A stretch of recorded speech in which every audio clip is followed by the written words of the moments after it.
Capitalism. It's a word we hear all the time, right? It's the system we live in, the thing everyone's always debating. But what does it actually mean? Seriously. Beyond all the noise, what's the core idea, the theory of how it's supposed to work? Well, that's exactly what we're going to break down right now. So let's start with the most basic question of all. What is capitalism? It seems like it should be simple, but it's actually kind of tricky. And look, before we can even begin to explore the arguments for it, we have to get on the same page about what it even is. Okay, so first things first, let's get some perspective here. Capitalism isn't some default state of nature for humanity. Nope, it's just one way among many to organize an economy. And honestly, the best way to understand what it is to start by looking at what it isn't. I mean, for most of human history, economies looked totally different. You had feudalism with lords and serfs, you had slavery-based economies, you had simple subsistence farming where you basically just grew what you ate.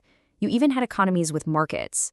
Think of a village of artisans who owned their own tools and sold their own stuff. That wasn't capitalism. Neither was state socialism, where the government owned everything. All of these are missing at least one key ingredient. Okay, so that brings us to a really crisp three-part definition. For an economy to be truly capitalist, all three of these things have to be true. First, stuff is produced to be sold on the market, not just for you to use yourself. Second, the means of production, we're talking factories, tools, land, all that good stuff, are privately owned. And third, and this is the real kicker, most people don't own those means of production. So what do? They have to sell their ability to work on a labor market. They become employees. Take any one of those pieces away, and you've got a fundamentally different system. Now, I absolutely love this next slide because it gives us a perfect analogy. Just think about two different ways to get a book. You can go to a bookstore. How do you get a book there? Simple. Money. The whole principle is to each according to their ability to pay. But what about a library? Well, there the principle is totally different. To each according to their need or interest. You don't pay with money, you pay with time, maybe by waiting for a popular book. See? Two completely different systems for distributing the exact same product. And that brings us to a really crucial point. In the real world, no country is a pure capitalist system. The US economy, for example, is dominated by the bookstore model, for sure. But we have a ton of libraries, too. Think about it. Public schools, parks, fire departments, roads, even parts of our healthcare system. All of those things operate on a non-capitalist logic. The reality is that our economy is a hybrid, a mix. All right, so now that we've got a handle on what capitalism is, let's dive into the arguments for it. And the first one isn't about money or efficiency. It's a moral case, and it's all built around one powerful idea: individual freedom. The claim is that capitalism, more than any other system, is the one that best protects and promotes our liberty. Now, this argument hinges on a very specific kind of freedom called negative freedom. This is basically the freedom from being messed with. In this view, you're free as long as nobody, not a person, not the government, can force you to do something you don't want to do. It's all about the absence of coercion. So from that point of view, the logic is super straightforward. Every single transaction in a market is seen as a voluntary agreement between two people. You choose to buy a coffee, the cafe chooses to sell it. You choose to accept a job offer, the company chooses to hire you. As long as these exchanges are free from direct force, proponents argue that the whole system is just a beautiful expression of individual liberty. Okay, let's switch gears. The second major defense of capitalism is less about high-minded philosophy and way more about just, well, what works. This is the pragmatic case. And the argument here is simple. Whatever you think of it morally, capitalism is just the most effective and efficient way to organize a really complex economy. In a nutshell, it gets the job done. I mean, just stop and think for a second about the unbelievable complexity of modern life. Imagine building just one house. You need lumber from one place, nails from another, wires, pipes, windows, shingles. All of these things require thousands and thousands of people all over the world to do their jobs. How on earth do you coordinate all of that so everything shows up at the right place at the right time? It is a mind-boggling problem. And the classic answer to this puzzle is, of course, Adam Smith's famous invisible hand. The theory is that you don't need some genius central planner telling everyone what to do. The market coordinates itself automatically through prices. You got to think of prices as little signals, constantly flashing information about what people want and what's available. And those signals create incentives that guide millions of people, all without a single person being in charge. It's pretty wild when you think about it. And this is a fantastic way to see it in action.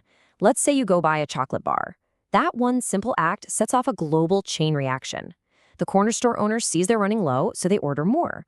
The candy company gets that bigger order, so they buy more cocoa. The importer gets that order and calls up a farmer somewhere in West Africa. Your decision to buy a snack sent a clear signal across the entire planet, and you never had to think about it for a second. So this whole theory leads to a couple of really powerful claims. The first is what's called consumer sovereignty, this idea that we, the consumers, are the real kings and queens of the economy, directing everything with our wallets. The second is a fancy-sounding concept called Pareto optimality. Basically, it's a technical term for a state of perfect efficiency, where you literally can't make any single person better off without hurting someone else. Now, it's super important to note that this is a theoretical ideal, and it says absolutely nothing about whether the outcome is fair or equal, just that it's efficient. But wait, there's more. Coordination is only half of the pragmatic argument. The other half, the really dynamic part, is the claim that capitalism is an absolute engine of innovation and growth. It doesn't just manage the stuff we already have, it relentlessly creates brand new things and, in the long run, makes everyone more prosperous.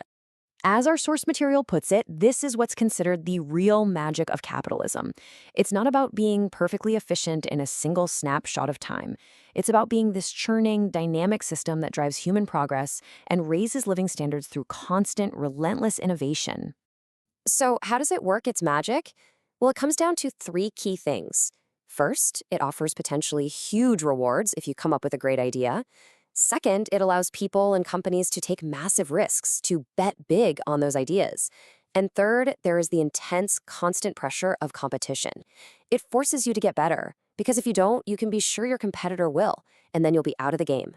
So if you follow all that logic, that the free market protects liberty, coordinates complexity, and drives innovation, you arrive at a pretty clear conclusion. It follows that government getting involved is often seen as the problem, not the solution. And this really sets up a clash between two totally different ways of seeing the government's role. On one side, you have the night Watchman State, where the government's job is minimal. Just protect property, enforce the rules, and then get out of the way.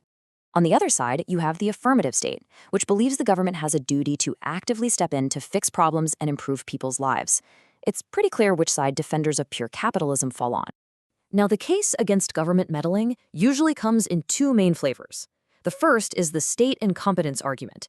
This is the idea that government is just naturally clumsy, bureaucratic, and slow, and that its well-meaning rules often end up having unintended negative consequences. The second, much stronger claim, is the state malevolence argument, that government power isn't just clumsy, it's actually dangerous, because it gets captured by powerful insiders who use it to help themselves and crush their competition. So where does all this leave us? We've walked through the moral case for freedom and the pragmatic case for efficiency and growth.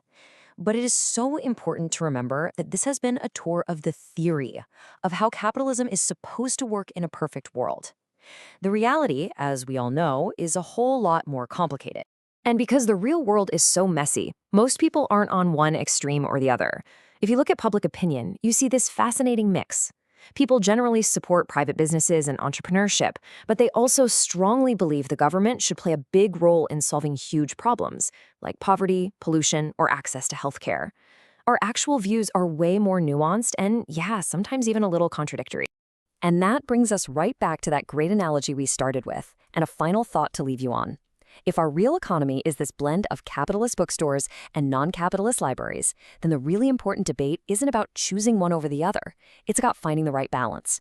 How many bookstores should we have, and how many libraries? That, right there, is the question at the very heart of almost all of our economic debates today.